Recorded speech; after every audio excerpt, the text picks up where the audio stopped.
भगवान अब यहाँ पर अर्जुन को कह रहे हैं कि भूय एव महाबाहो शृणु मे परमं वचः यत्ते हम प्रियमाणाय वक्ष्यामि हित काम्या।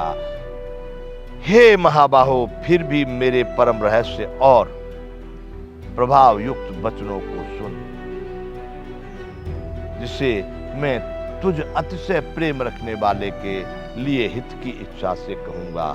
बंधुओं, भगवान अर्जुन को ये बात बड़ी सूक्ष्मता से, बारीकी से, विराट रूप से, अनेक प्रकार से क्यों समझा रहे हैं कि वो कह रहे हैं कि अर्जुन,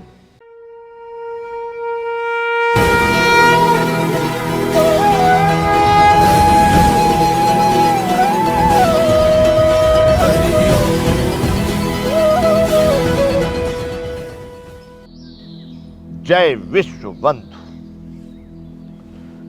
संपूर्ण गीता ज्ञान। बंधुओं, अब तक हम उस परम ब्रह्म परमात्मा की कृपा से श्रीमद् भगवत गीता के 9 अध्यायों का पाठ पूरा कर चुके हैं।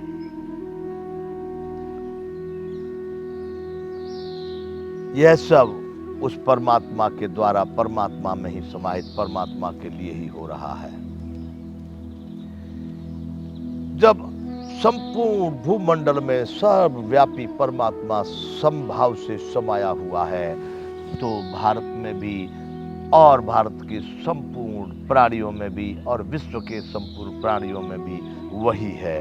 तो बंधुओं, यह गीता का पाठ हम उन्हीं को समर्पित कर रहे हैं। लेकिन यहाँ कौरव और पांडवों के 2 ग्रुप हैं और उनके मध्य में खड़े होकर के वार्ता की जा रही है।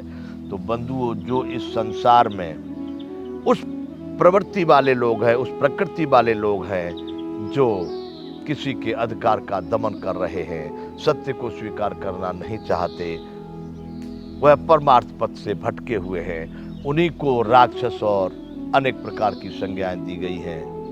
तो वैसे लोग भी इस संसार में सदा थे, आज भी हैं, आगे भी रहेंगे। उन्हीं से मतभेद और मनभेद और उन्हीं के कारण इस सृष्टि में अनेक प्रकार के युद्ध होते रहे हैं। आज भी वैसे लोग यहाँ उपस्थित हैं। मेरे विश्व बंधुओं, भारतवासियों, समझने का प्रयास करें कि आपके सामने आज भी कौरव खड़े हैं। उन कौरवों से कैसे निपटा जाएगा, उन कौरवों से कैसे पार पाई जाएगी, उसके लिए यह गीता ही एक रास्ता है। तो आओ बंधुओं, 9 अध्याय पूर्ण हुए। अंतिम श्लोक में 9वें अध्याय के भगवान ने अर्जुन से कहा है कि मन मना भव मद भक्तो मद्याजी माम नमस्कुरु मामे वैश्य युक्त महात्मा न मत परायण है। मेरे में मन को लगाने वाला हो जा, मेरा भक्त बन जा, मुझको प्रणाम कर। यानी तू जिस सब प्रकार से मेरे में समर्पित हो जाएगा, संपूर्ण रूप से आत्म भाव से मेरे में तू प्रवेश कर जाएगा, तो तू मुझको ही प्राप्त होगा। सभी झंझटों से मुक्त हो गया, परम आनंद परमात्मा स्वरूप हो गया। सोई जानहि जे देव जनाई, जानत तुम्हें तुम्हें हो जाई। उसको जानने के बाद तू भी वही हो जाएगा, अर्थात मेरे में समाकर मुझ में आकर मेरा स्वरूप हो जाएगा। जब ये बात भगवान ने यहाँ पर कह दी, 9वें अध्याय में भगवान ने बहुत सारी बातें बताई कि मैं ही सब कुछ हूँ, ये भी मैं हूँ, वो भी मैं हूँ, वो भी मैं हूँ। उस बात को अर्जुन के मन में वह बात है। अब यहाँ 10वां अध्याय शुरू हो रहा है और यहाँ पर भगवान कह रहे हैं, भूय एव महाबाहो शृणु मे परमं वचः यत्ते हम प्रियमाणाय वक्ष्यामि हित कामया। ये विभूति योग, इस अध्याय का नाम है विभूति योग। भगवान का ये 10वां अध्याय। क्यों? कि कुछ विभूतियों का वर्णन भगवान ने वहां पर 9वें अध्याय में किया है कि मैं इस सब में मैं ही मैं हूं। इसलिए यहां पर ये विभूति योग का भी आपको रहस्य, इसका मर्म मालूम होगा क्यों यह है विभूति योग है। भगवान अब यहाँ पर अर्जुन को कह रहे हैं कि भूय एव महाबाहो सुनु मे परमं वचः यत्ते हम प्रियमाणाय वक्ष्यामि हित काम्या। हे महाबाहो, फिर भी मेरे परम रहस्य और प्रभाव युक्त वचनों को सुन, जिसे मैं तुझ अतिशय प्रेम रखने वाले के लिए हित की इच्छा से कहूंगा। बंधुओं, भगवान अर्जुन को ये बात बड़ी सूक्ष्मता से, बारीकी से, विराट रूप से, अनेक प्रकार से क्यों समझा रहे हैं कि वो कह रहे हैं कि अर्जुन, तू मेरा अतिशय प्रेमी है, तू मुझको बहुत प्रेम करता है, इसलिए सब लोग संसार में ऐसे नहीं हो सकते जो तेरी बराबरी कर सके। मैं तेरे हित की इच्छा से इसलिए कहता हूं क्योंकि तू मेरे में अतिशय प्रेम वाला है। अब तक जो बातें बताया हूं ये तो बताया, अभी और भी कुछ ऐसे रहस्य की बातें बताने जा रहा हूं, ऐसी प्रभावशाली बातें बताने जा रहा हूं। वो किस लिए बताने जा रहा हूं कि जिससे तेरा हित होगा, जिसमें तेरा हित होगा, मैं वही बातें तुझको करूंगा। अर्जुन, न मे विदो सुरगणाः प्रभवम न महर्षयः अहमादिर् देवानां महर्षीणां च सर्वशः। हे अर्जुन, मेरी उत्पत्ति को अर्थात लीला से प्रकट होने को न देवता लोग जानते हैं और न महर्षि जन ही जानते हैं, क्योंकि मैं सब प्रकार से देवताओं का और महर्षियों का भी आदि कारण हूं। मैं सबको जानता हूं। 4 अध्याय में भगवान ने कह दिया, एवं व्यवस्थित योगम प्रोक्तवान अव्ययम व्यवस्वान मनवे प्राय मनोरेक्षा के वे ब्रवीत। मैंने यह योग पुरातन समय में सूर्य को कहा था, तो अर्जुन को भ्रम हो गया। अरे आपका जन्म तो अभी हुआ है, सूर्य तो बहुत पुरातन है। तब भगवान ने कहा था, बहुनी में व्यतीतानि जन्मानि तब चार्जुन तान्यम वेद सर्वान न तुम वेद परम तप है।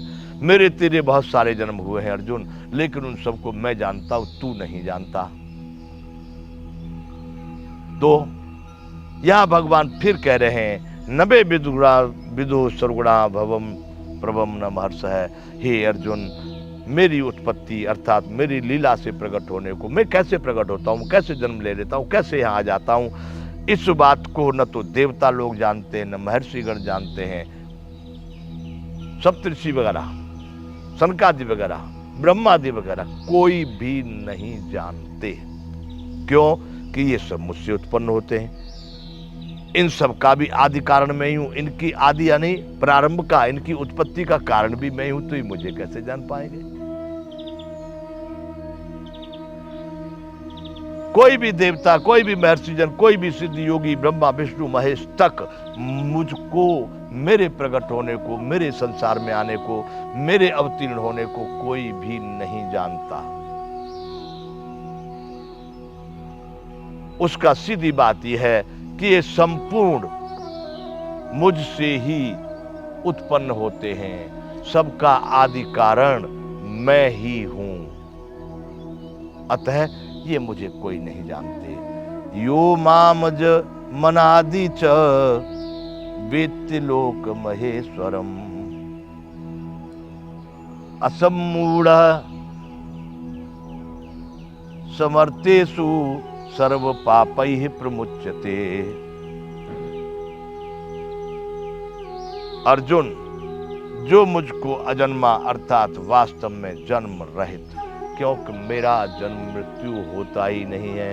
मैं अपनी लीला से, अपनी कला से, अपनी इच्छा से प्रकट होता हूँ, अपनी इच्छा से ही चला जाता हूँ। मेरा कोई जन्म, मुझको कोई जन्म देने वाला, कोई जन्माने वाला कोई नहीं। मैं स्वयं हूँ।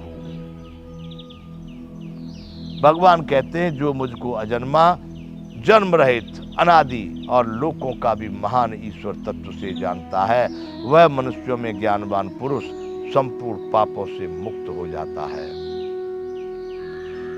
यदि लोगों को ऐसा भ्रम है कि मैं भी सर्वसाधारण मनुष्यों की तरह, सामान्य मनुष्यों की तरह से मैं जन्म लेता हूँ, फिर मर जाता हूँ, फिर जन्म लेता हूँ, फिर मर जाता हूँ, तो यह केवल अज्ञानपूर्ण उनकी मूर्खता होगी।